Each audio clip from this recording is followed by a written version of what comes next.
माने single party है, उसके पास एक ही एमपी है और वो भी मंत्री है, लेकिन 190 एमपीज वाली पार्टियां विपक्ष में बैठी हुई हैं। ये कौन सी डेमोक्रेसी है? और ये डेमोक्रेसी है नहीं। डेमोक्रेसी के नाम पर आपके देश में एक भीड़ तंत्र चल रहा है जिसमें कोई नियम नहीं है, कोई कायदा नहीं है, कोई कानून नहीं। और नियम कायदे कानून अगर हैं भी तो ऐसे हैं जिनको वो तोड़ मरोड़ कर हमेशा अपने हित में इस्तेमाल करते हैं। तो सच्ची डेमोक्रेसी लाने के लिए आपको लड़ना पड़ेगा। एक तो आपको इस बात के लिए लड़ना पड़ेगा कि अंग्रेजों की बनाई गई ये अंग्रेजियत की व्यवस्था है, ये हिंदुस्तान से खत्म हो, अंग्रेजों के बनाए हुए कानून खत्म हो, अंग्रेजों की बनाई हुई सारी व्यवस्थाएं खत्म हो। और दूसरा आपको लड़ना पड़ेगा कि सच्ची डेमोक्रेसी आपके देश में आए, जिसमें हर व्यक्ति को राइट टू इलेक्ट अगर है तो राइट टू रिजेक्ट भी मिले, राइट टू सेलेक्ट अगर है तो राइट टू रिजेक्ट भी मिले। और ऐसी डेमोक्रेसी के बारे में कल्पना करनी पड़ेगी जो समाज को तोड़े नहीं। आज की डेमोक्रेसी समाज को तोड़ रही है। समाज कैसे टूटता है? आजकल वोट का मौसम है और वोट के मौसम में क्या होता है? परिवारों के अंदर बहस चलती है। और बहस कैसी चलती है? पिताजी कहते हैं एक पार्टी को वोट दो, माताजी कहती है दूसरी पार्टी को वोट दो। एक भाई है वो कहता है तीसरी पार्टी को वोट दो, चौथा भाई कहता है नहीं नहीं इस पार्टी को वोट दो। और अगर बहन है तो वो कहती है कि नहीं नहीं इनमें से किसी को वोट मत दो। माने क्या होता है? एक घर में 5 सदस्य हैं और पांचों सदस्य जब अलग अलग पार्टियों में बंट जाते हैं तो घर का बंटवारा हो जाता है पार्टियों के आधार पर। और हमारे घर बंट रहे हैं पार्टियों के आधार पर, भाई भाई लड़ रहे हैं पार्टियों के आधार पर, पिता और बेटे लड़ रहे हैं पार्टियों के आधार पर, मां बेटे लड़ रहे हैं पार्टियों के आधार पर। और ऐसे देश में इस सिस्टम के बारे में गंभीरता से सोचना पड़ेगा कि जिस सिस्टम में मां एक पार्टी में, बेटा दूसरी पार्टी में, बहन तीसरी पार्टी में, माने क्या है? परिवार तो खंड खंड टूट गया। और जिस पॉलिटिकल सिस्टम में परिवार टूटता है वो पॉलिटिकल सिस्टम समाज को तोड़ने वाला होता है, जोड़ने वाला नहीं होता। तो आपको सोचना पड़ेगा एक ऐसे पॉलिटिकल सिस्टम के बारे में जो परिवार को तोड़े नहीं बल्कि जोड़े, क्योंकि भारतीय समाज परिवार पर टिका हुआ है। भारतीय समाज की इकाई है परिवार। अगर परिवार टूटेगा तो समाज टूटेगा। और पिछले 50 साल से यह समाज टूट रहा है।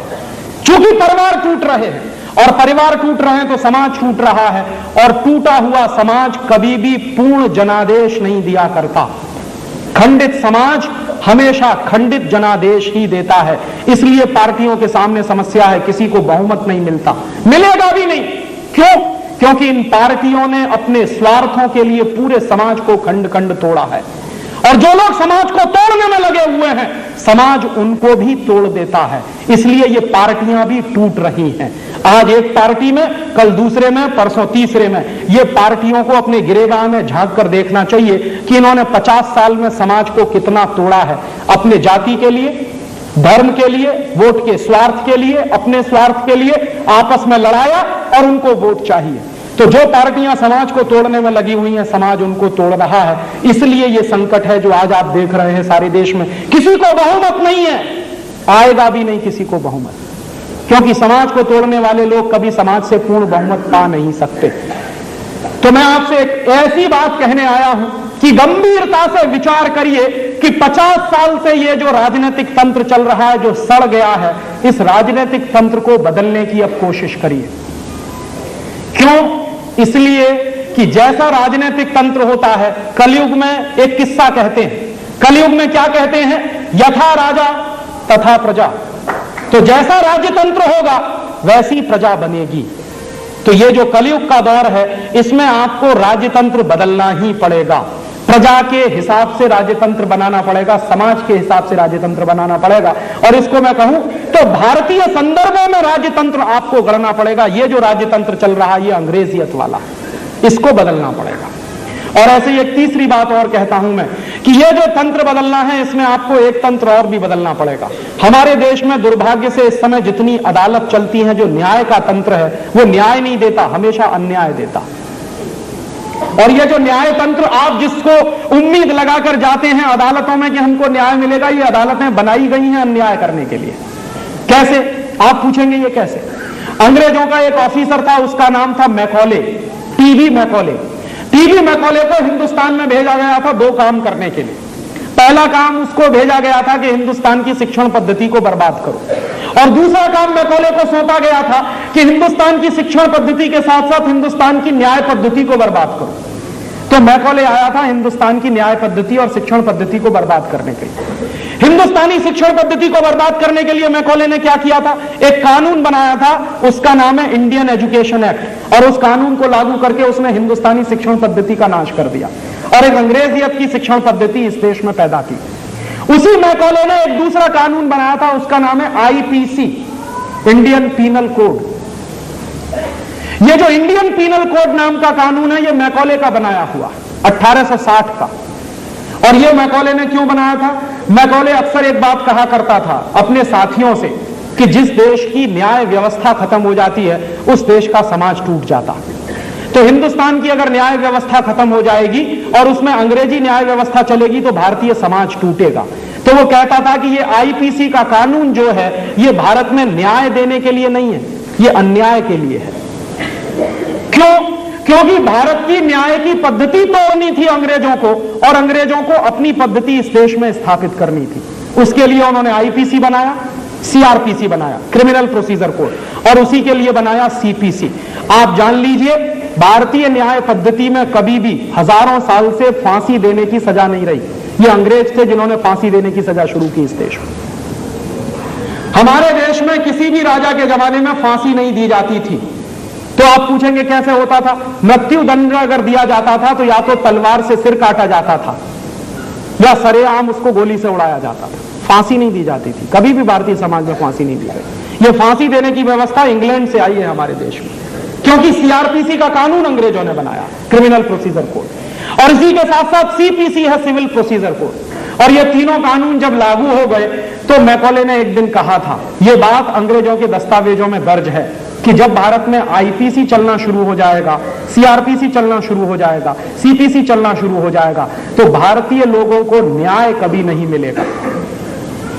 और ये वो खुद कह रहा है कि यहां के लोगों को न्याय कभी नहीं मिलेगा, मुकदमे चलते रहेंगे लेकिन न्याय नहीं मिलेगा। और जो बात उसने कही है 150 साल पहले, वो बात आज हम देख रहे हैं हमारी आंखों के सामने कि हम जाते हैं अदालतों में।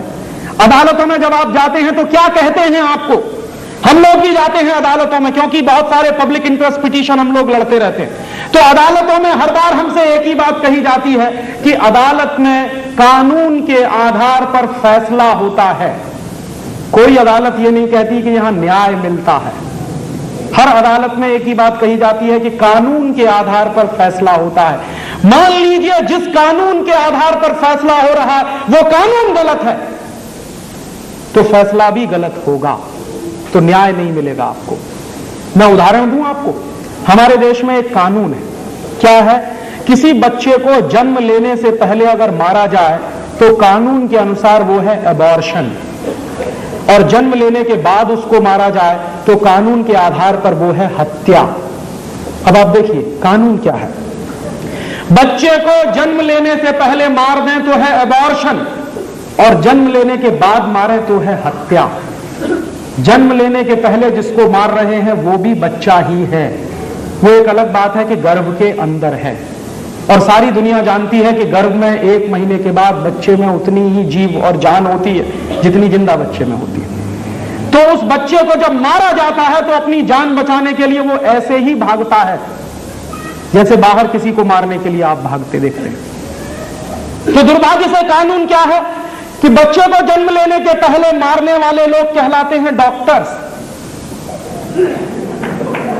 और जन्म लेने के बाद जो मारते हैं उनको कहते हैं हत्यारा।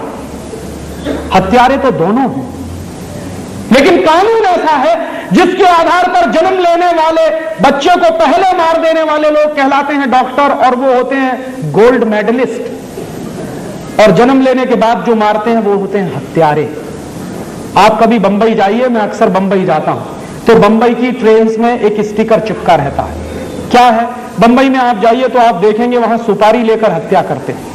10,000 की सुपारी ले ली, 15,000 की सुपारी ले ली, 20,000 की सुपारी ले ली। तो सुपारी लेने की बात इस बात पर तय की जाती है कि मरने वाले आदमी की हैसियत क्या है। तो मरने वाले आदमी की हैसियत के आधार पर 10, 20, 50,000 की सुपारी लेकर जो हत्या करने वाले लोग हैं वो कहलाते हैं हत्यारे। और 90 रुपए की सुपारी लेकर जो एबॉर्शन कराते हैं बंबई में, वो कहलाते हैं डॉक्टर्स।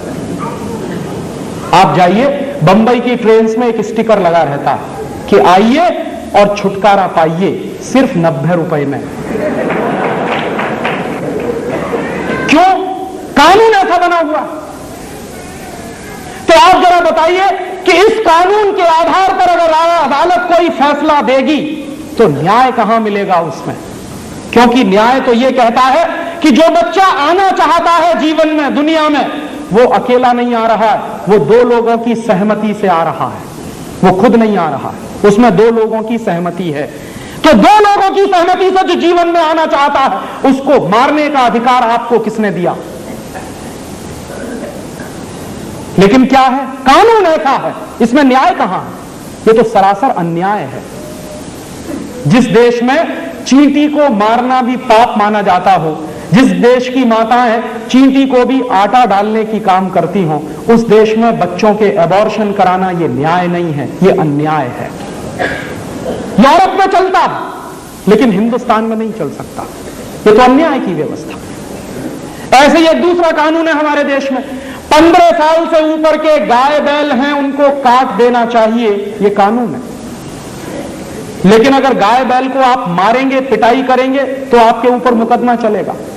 क्योंकि हमारे देश में एक कानून है, prevention of cruelty against animal.